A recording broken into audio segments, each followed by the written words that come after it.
Welcome back to my corner on the internet. Okay, so tonight I'm at this vid and it's called The Winners of Tubi Movies. I've been hearing about Tubi lately. I have never watched a Tubi movie, not a single one. And I think this is the closest I'm gonna get to watching any. But yeah, let's see how weird these Tubi movies are. So without further ado, let's get into this reaction.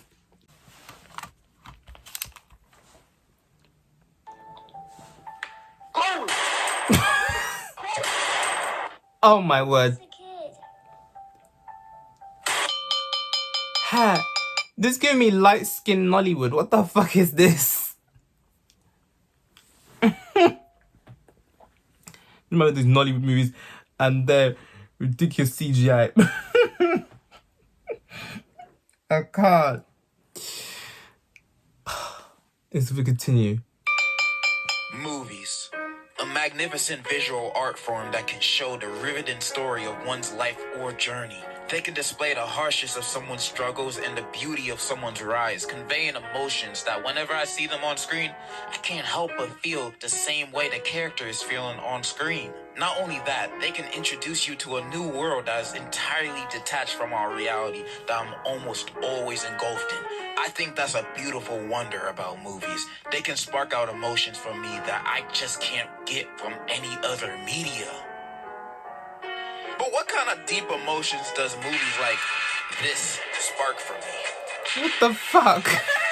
Of course, just like with everything else in existence, there's a not-so-good counterpart to movies. And these counterparts could be found way easier nowadays since most blockbusters nowadays aren't really that good anymore. Like, y'all making so many superhero movies nowadays. When are you guys gonna make the Black Bomber superhero movie? I need that. I'll see that in theaters 3 times in a row. Y'all show my boy no respect. And yet y'all gonna produce the 18th billionth Fast and Furious movie. Ain't nobody wanna see that? And streaming services be producing half the slop we be consuming nowadays. You can find many of them on Netflix. There's a ton of banger movies on there. But after seeing it on TikTok from time and time again, it seems like there's a streaming service that is a gold mine for not only B movies, but low quality looking, $50 budget, filmed on a Motorola looking ass movies.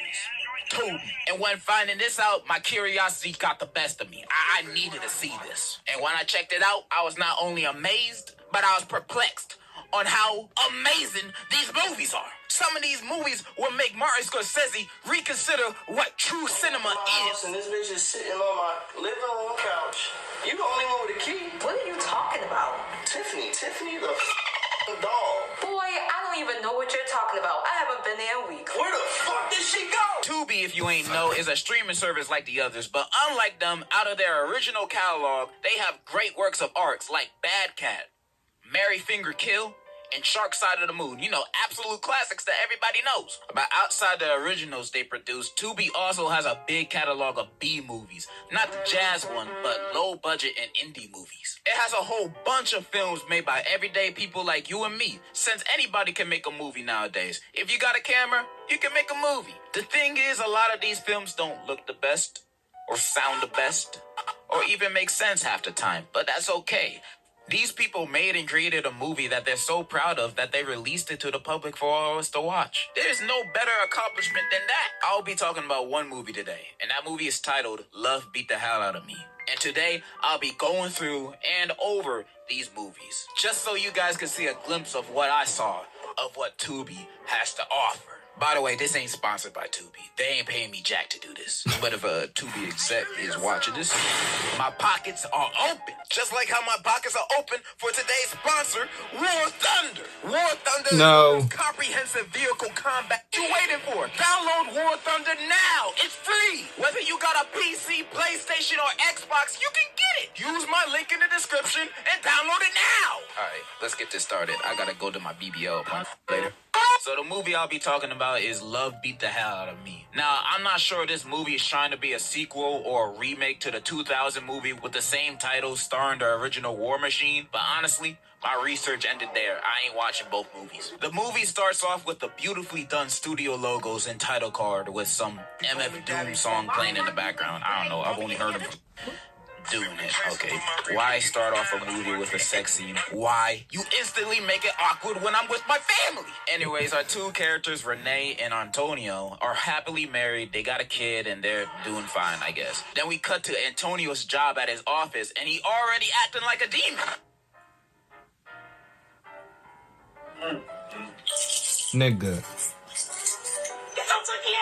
His boss then enters and introduces him to the new hire, Rhonda. And you can already see mad romantical tension between them. You can cut it with a sword or tortilla. It was that obvious. Next scene, we are at a school with Renee dropping off her son to and in his classroom. There she meets her son's new teacher, and the dude is buff, like a Samoan. By the end of their convo, you can see even more romantical tension in the air. We've seen so much lustful tension with these two, and it was never with each other. She then leaves because she ain't trying to act up, you know? Next, we're at a studio, hearing one of the best songs ever recorded. Sitting in my crib, trying to get blown. Niggas need to understand my shit just flows. Like the breeze off the fucking lake. I got this dope shit uncut. Make your ass lose. So this dude is Renee's brother, and apparently this is Antonio's studio. And they're all a part of this music group. I forgot what it's called. And Antonio invited some fine singers to help him record a song. Renee's brother and Antonio start hollering at these girls, and all of a sudden, this dude becomes a comedian. No, he didn't call himself T-Slick. For real? This candy man looking goofy. Yeah, say my name. Bitch ass motherfucker. Watch for that. Yeah, how dare you sabotage me in front of these ladies when your sister is literally my wife, but they kiss and make up at the end, so it's all cool. Then we teleport to this long salon scene where Renee works out, and all the girls there are roasting each other, talking about their kids and that new teacher Renee met today. Her salon buddies egg her, trying to get the deets out of her, but she shows off her wedding ring, announcing her loyalty to Antonio. How sweet. Alright, not gonna lie, first third of this movie is kinda slow. There's a lot of small talk, like Antonio telling Ray about the new hire and one of Ray's grown-ass friends trying to flirt with a kid in the chicken shop. Hey, never had you. You can go home with me, fool. It ain't until we back in Antonio's office and Rhonda call him for some assistance. Antonio heads over to her office, and then his boss is looking for him because he just got nominated for an award for best attorney in the district. The boss and secretary go to Rhonda's office to tell Antonio the good news, only to walk in on him giving Rhonda a back shot. They fired on the spot, and Rhonda's laughing like she an anime villain. What the fuck? You know this thing. You know what it looks like? It looks like when you're in school and you're doing a little short movie for for your GCSE drama class. That's what it looks like. Not even GCSE, BTEC. This is just continue. I don't know what the hell that's about. We then cut to Renee bro showing up to their house, and he trying to tell her the bad news about her husband Antonio. I have no idea how he knows, but just deal with it. But then he does one of those long build-up explanations. Instead of just saying what the husband did, just say he cheated. Your husband ain't the man you think he is. Then Antonio walks in last second, right before an actual explanation, of course. I hate when characters do that in movies. Just spit it out. Spit it out already. Then we cut to Renee visiting Antonio's old job because she just wanted to see her husband, being a working and strong man. Only to find out this man hasn't been working there for 2 weeks. She obviously mad, but then the boss tells her the real reason why he got fired. Then she gets even more mad. You Miss Chambers. Renee, you, the job of everybody that work up in here, your nosy ass secretary. Renee. We then cut to Antonio making music with that singer he met earlier. Then they start fucking. I'm not gonna sugarcoat it. My guy really said, I already cheated once. I might as well do it again. Then Renee finally confronts him about his cheating, his job, and she is tired of this dishonesty. You need to calm down. Stop telling me to calm down.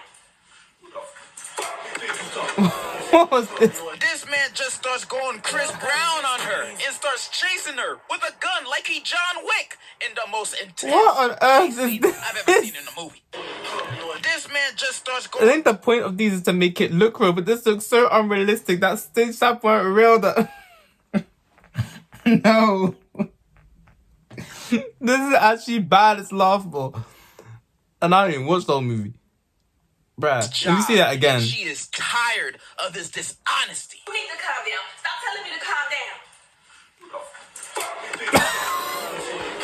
This man just starts going Chris Brown on her and starts chasing her with a gun like he John Wick in the most intense chase scene I've ever seen in a movie. Bruh.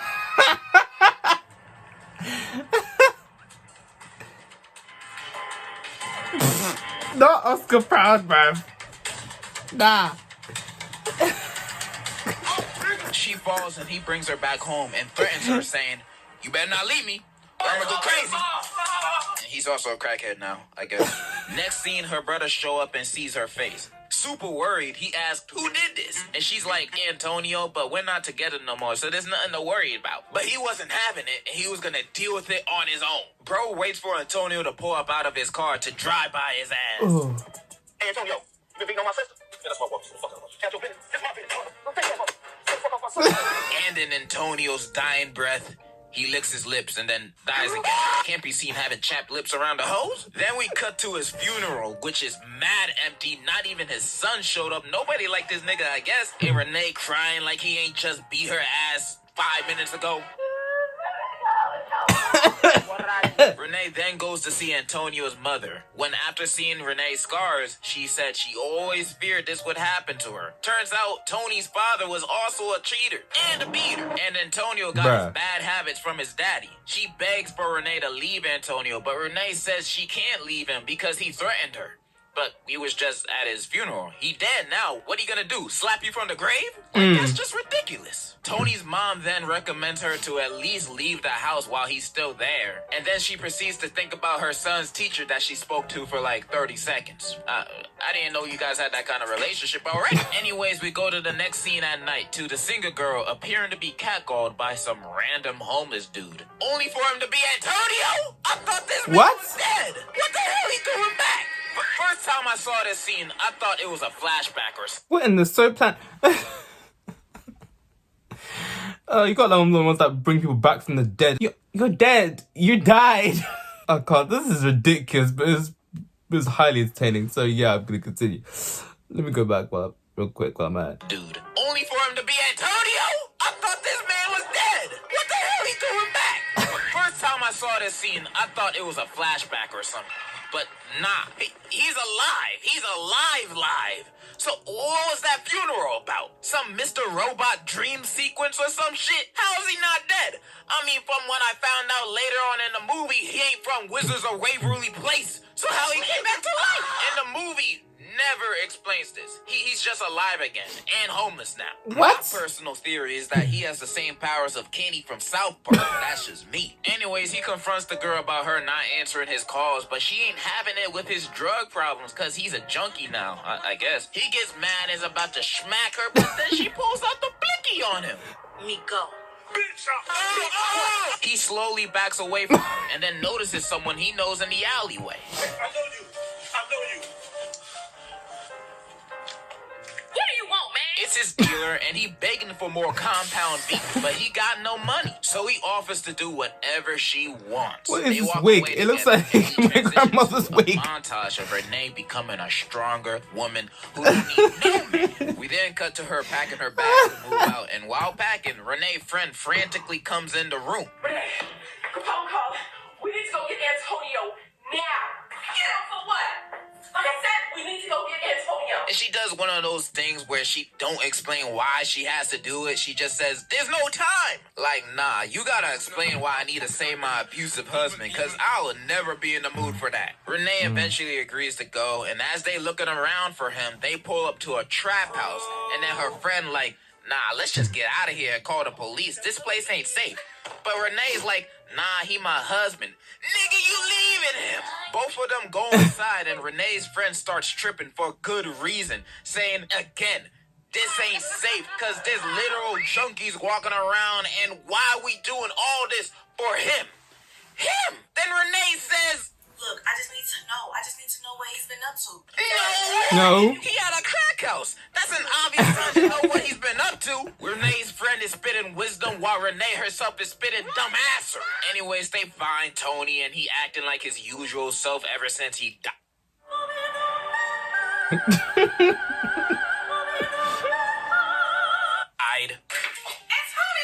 Damn! Who the fuck coming in my crib? He start begging her to come back, and Renee just staring at him for a little bit, and she just says, let's get out of here. She's seen everything she needed to see. Then why the hell y'all here? What the hell you expected to look like? To him to be the kingpin of the house? They leave, and then he chases them, and then we transition to a murder scene, and it turns out Tony's drug dealer died of an overdose, and they suspect her boyfriend of doing it. Now, they haven't even identified her body yet, so I don't know how they know she has a boyfriend. One of the cops walks outside because he keeps complaining about the stink of the body. Damn. Please get that damn body out of here. He then sees a group of young African-American men hanging out, minding their own business, and then the woman cop sees this and is like, Man, I bet you $20 that's who sold the drugs to Tasha. Yeah. You know what? Hold it right there. y'all just saw these random dudes and automatically assumed they did That's it. wild. You didn't even question them or yourself.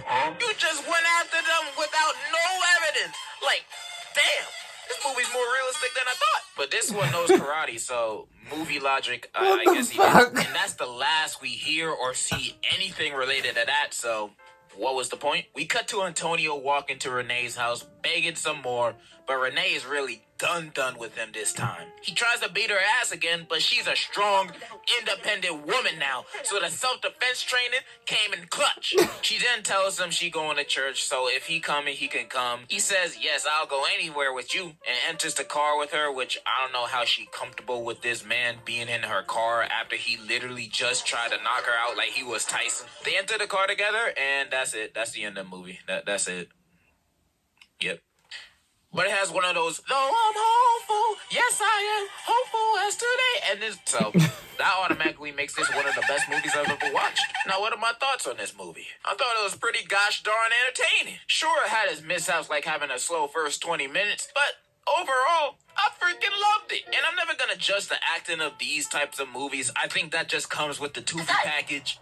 But the writing in these movies always takes a turn in a direction that I'll never predict by the time I'm at the end of the movie. Like, who the hell this guy robbed? But I love movies like this. They're fun to watch, and I bet the people who are making it had fun making it too. Now, I'm not gonna fuck around and say this movie's amazing or anything, up there with the likes of Citizen Kane and Date Movie. But if you're looking for something stupid, fun, and entertaining to watch, I recommend this. Because I think this movie encapsulates what Tubi movies are about. Ridiculous. Anyways, I hope you guys enjoyed this video. I know I've been gone for God knows how long, but hopefully that won't happen again. Hopefully. But I still 100% definitely love all of you guys. I love you. Okay, I'm out of here. What the fuck was this? This is making them.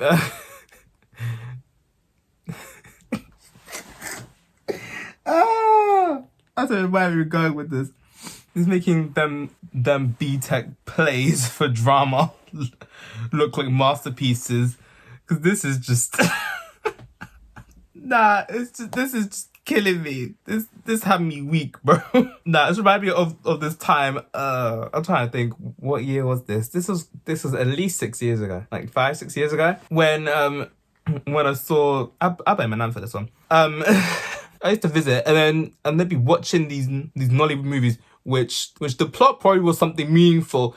But I just can't take it serious because the acting's so over the top and the CGI is so unrealistic that I'm just like, I'm watching it just to laugh at it because it's just ridiculous and over the top. Like, nah. It's reminding me of those kind of movies. This TV movie basically is just the lightest skinned version of Nollywood movies. Just with American accents and in English. and not pidgin English and whatever other dialects there is in Nigeria. Man, I'm trying to write to see what I'm saying right now because this shit was funny as hell to me. Tubi is the Walmart DVD bargain bin of streaming services. You either get some cinematic masterpieces or you get a bunch of garbage. Someone quoted, in this movie, death is not the end, it's just a minor inconvenience. It's funny how the stock footage used in this video has better cinematography than any Tubi film. Well, this is the question we're gonna get to watching a Tubi film, so yeah. This shit's mad funny. Now the bit where she was running away from the nigga holding a gun. That shit killed me. Nah, the movies, them thrillers that they show on Channel 4 during the weekdays around 2 o'clock in the afternoon, this is making them look like masterpieces. I mean, some hit and some missed. Just a lot missed than hit. It's just the same. It's just the same plot, just different movie title and different faces, and that's it. But yeah, this was funny. I was thoroughly entertained. But yeah, I'm gonna head out. Okay, so that's it for this video. Like, subscribe if you want. I post if whenever I feel like it, and I'll see you next one. Bye.